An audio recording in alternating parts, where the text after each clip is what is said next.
Hello guys, welcome to my channel. तो आज की वीडियो में मैं 20th सेंचुरी गर्ल नाम के एक बहुत ही स्वीट सी लव स्टोरी को एक्सप्लेन करने वाली हूँ। तो बिना कोई देरी किए चलो आज की वीडियो स्टार्ट करते हैं।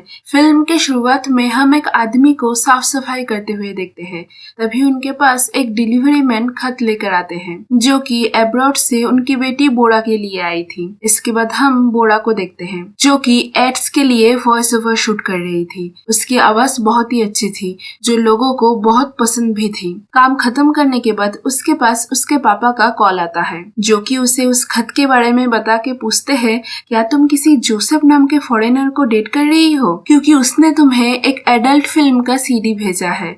ये सुन के वो शॉक्ड हो जाती है। इसके बाद उसके पापा जब उसे उस सीडी का पिक्चर भेजते हैं तब उस पिक्चर को देख के वो अचानक से बहुत ही खुश हो जाती है। यहाँ से सीन शिफ्ट होके 1999 में शिफ्ट होती है और हम दो बेस्ट फ्रेंड्स को देखते हैं, बोरा और योंदो। जहाँ पे बोरा योंदो से पूछती है कि वो हार्ट सर्जरी के लिए न्यूयॉर्क कब जाने वाली है। ये सुनकर योंदो बोलती है कि उसे अब हार्ट सर्जरी की क्या जरूरत है क्योंकि उसका हार्ट तो अब किसी और ने चुरा लिया है। यहाँ हम पास्ट के सीन में देखते हैं कि उसने उसके पापा की दुकान पर ह्यूनजिन नाम के एक लड़के को देखा है। उसको देखते ही वो उसके प्यार में पड़ गई। तो उसे अब न्यूयॉर्क नहीं जाना, लेकिन उसका वहां जाना बहुत जरूरी था।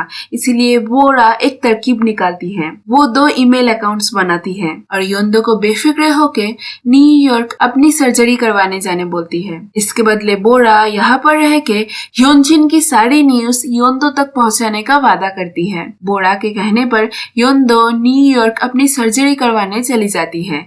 इधर स्कूल स्टार्ट हो जाता है। अब 2000 आने में और कुछ ही टाइम बाकी थे और बच्चों के स्कूल्स खत्म होने में भी। स्कूल स्टार्ट होने के पहले योंदो के कहने पर ह्योनजिन को देखने के लिए बोरा योंदो के बताए मुताबिक उसी गाड़ी में चढ़ती है जिससे ह्योनजिन स्कूल जाता था। उस बस में बहुत भीड़ थी। उसी भीड़ में कोई बोरा के बैठने के लिए उसका सीट छोड़ देता है और यहाँ हम उस लड़के का नाम देखते हैं और वो लड़का और कोई नहीं बल्कि ह्योनजिन था जिसको योंदो पसंद करती थी।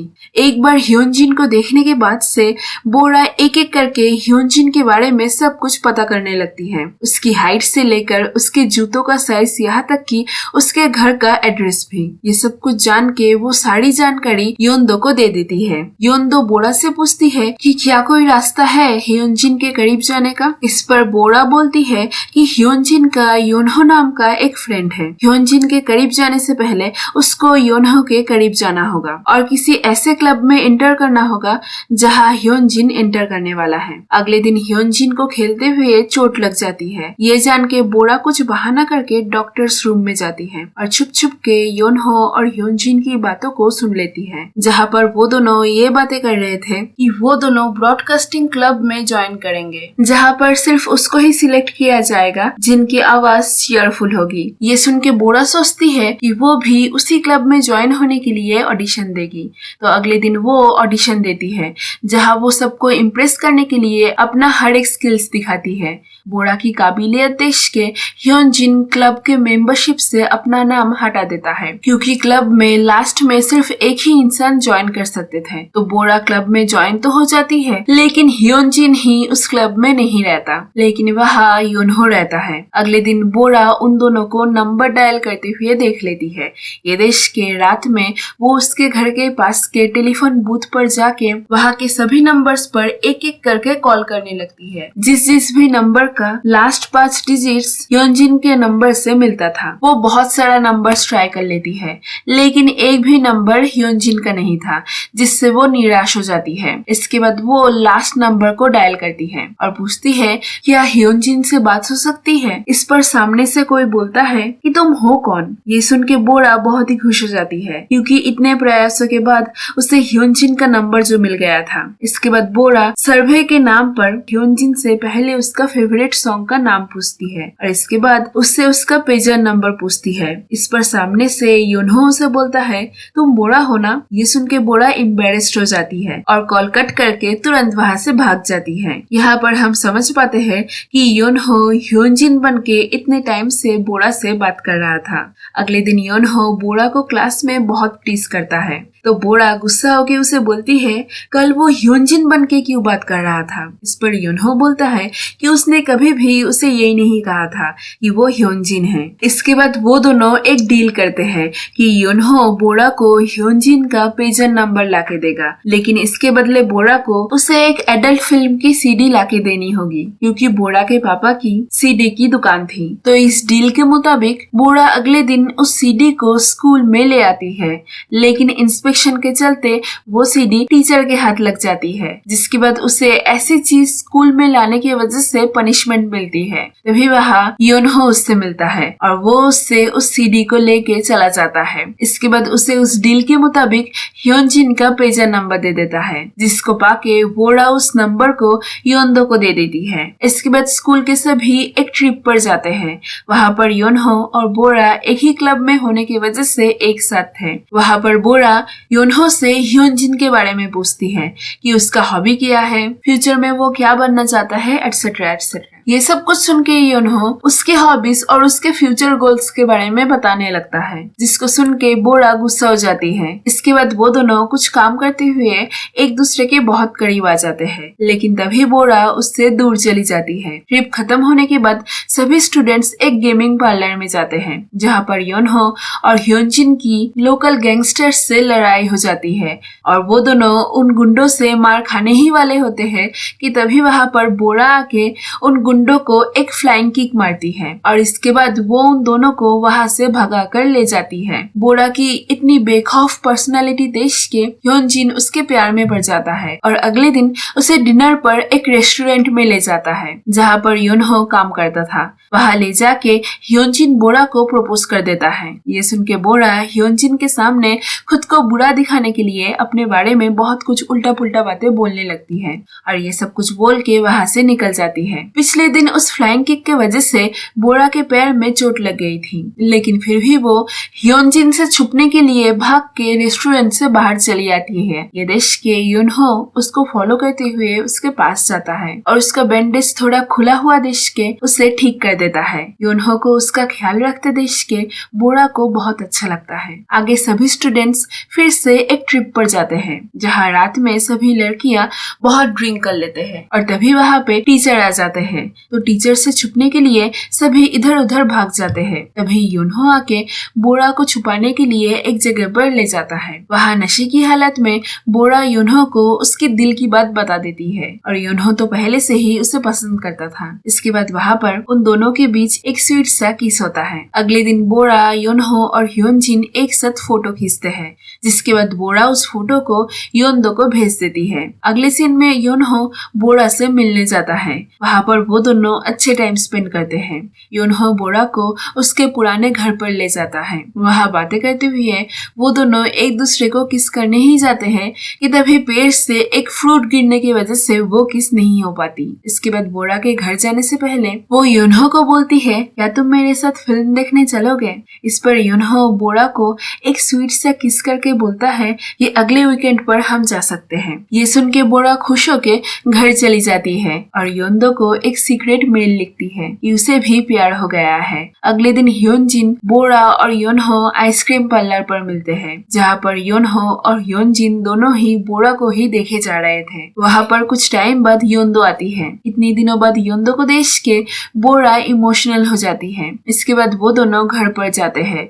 वहाँ बातें करते हुए योंदो बोरा को बोलती है कि ह्योनजिन आइसक्रीम पार्लर के कॉस्ट्यूम में बहुत ही अच्छा दिख रहा था। ये सुन के बोरा के पैरों तले जमीन खिसक जाती है, क्योंकि आइसक्रीम पार्लर के कॉस्ट्यूम में ह्योनजिन नहीं बल्कि योनहो था। इसके बाद हमें पास्ट के सीन से पता चलता है कि योनहो तब नया नया शहर में आया था, इसीलिए पहले दिन ह्योनजिन ने उसे अपना ब्लेजर पहनने के लिए दिया था और उसी दिन योंदो योनहो को ब्लेजर पहने हुए देख लेती है और उसे लगता है कि उसका नाम ह्योनजिन है, जिससे इतनी बड़ी मिसअंडरस्टैंडिंग खड़ी हो जाती है। सब कुछ जान के बोरा अपने दोस्त के खातिर अपने प्यार को कुर्बान कर देती है। वो योनहो से मिलना और उससे बातें करना सब कुछ बंद कर देती है। इससे योनहो परेशान होके एक दिन बोरा को कन्फ्रंट करता है। वहाँ पर बोरा उससे झूठ बोलती है कि उसने कभी भी उससे प्यार ही नहीं किया, उन दोनों के बीच कभी भी कुछ भी नहीं हो सकता। ये बोल के वो चली जाती है और सब कुछ सुन के योनहो सैड होके वहाँ से चला जाता है। अगले सीन में हमें सब कुछ योनहो के पर्सपेक्टिव से दिखाया जाता है। असल में उसने जिस दिन बोरा को पहली बार देखा था तभी उसे देश के ही प्यार हो गया था। इसके बाद से वो बोरा के क्लोज जाने की कोशिश करने लगता है। बोरा के साथ रहते हुए उसे लगा था कि बोरा शायद ह्योनजिन से प्यार करती है, इसी वजह से वो दुखी भी हो गया था। लेकिन इसके बाद बोरा ने जब उसे अपने दिल की बात बताई थी तब वो श्योर हो गया था और इस बात से वो बहुत खुश भी था। लेकिन अब फिर से बोरा ने उसका दिल दुखा दिया था। अगले सीन में हमें बताया जाता है कि कुछ ही दिन बचे हैं 21st सेंचुरी स्टार्ट होने में, इसीलिए टीचर्स सभी को अपने फ्यूचर सेल्फ के बारे में एक खत लिखने बोलते हैं, जहाँ पर सभी को ये लिखना था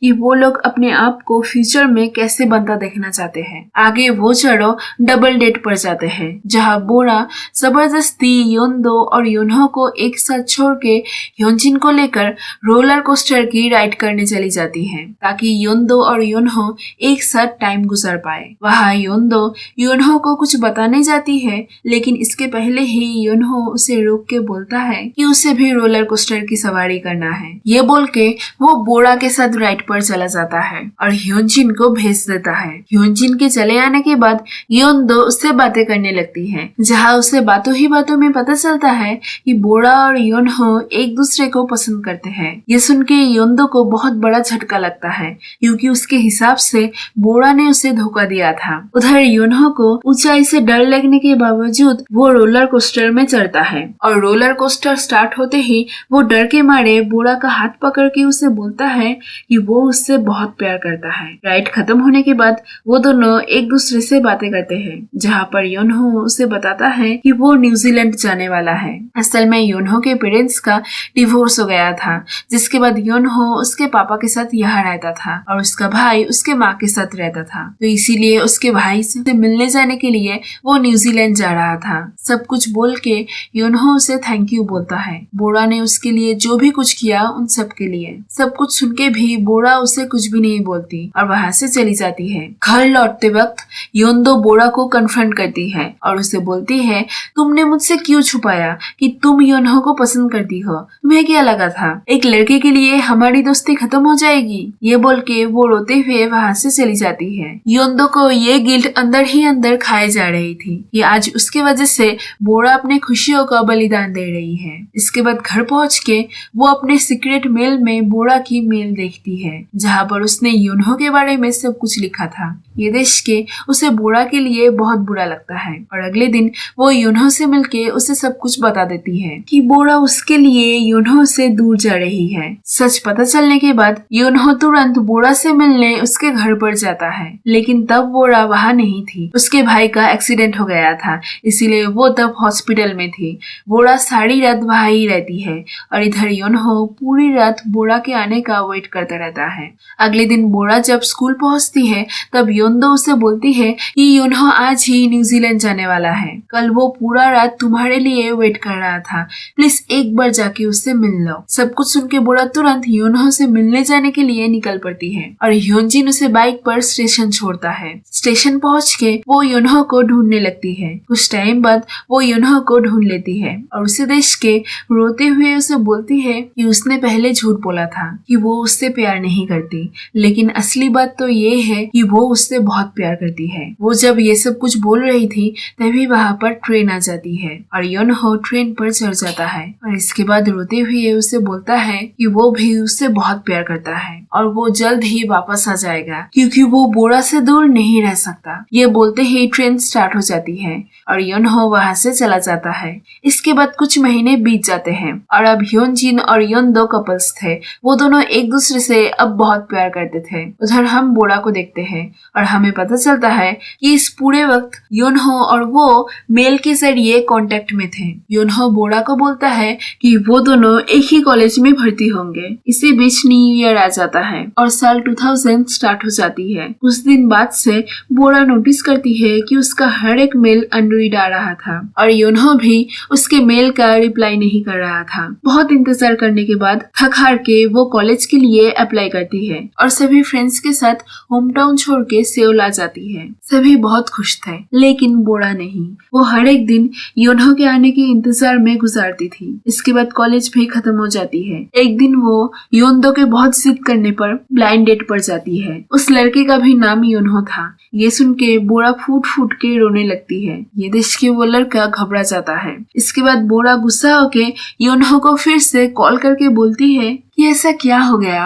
कि तुमने मुझसे कांटेक्ट ही नहीं किया। तुम्हें अपने बारे में मुझे कुछ तो बताना चाहिए था। मैं अब से तुम्हारे लिए और इंतजार नहीं करूंगी। ये बोल के वो रोते हुए वहाँ से चली जाती है। यहाँ से सीन शिफ्ट हो जाती है और हम बोरा को देखते हैं, जो कि अब एड्स में वॉइस ओवर का काम करती है। वो बहुत दिनों बाद अपने पापा के कहने पर होम टाउन में उनसे मिलने आती है। वो घर पहुँच के उसी लेटर को देखती है, जहाँ पे वही एडल्ट फिल्म की सीडी थी, जो कि योनहो ने उससे मंगवाया था। ये देख के वो तुरंत उस लेटर पर लिखी हुई उस एड्रेस पर जाती है। वहाँ पर एक एग्जीबिशन चल रही थी। ये एग्जीबिशन किसी की याद में रखा गया था, जहाँ पर लिखा हुआ था इटर्नल स्प्रिंग्स, साल 1983 से 2001 तक, रिमेम्बरिंग योनहो। तो इसका मतलब 2001 में ही योनहो की मौत हो गई थी और इस एग्जीबिशन को योनहो के भाई ने रखा था। योनहो का भाई जोसेफ बोरा से बातें करते हुए उसे बताता है कि ये वीडियो मुझे मेरे भाई के पास से मिली है। मैं आपसे पहले बहुत नफरत करता था, क्योंकि मेरे भाई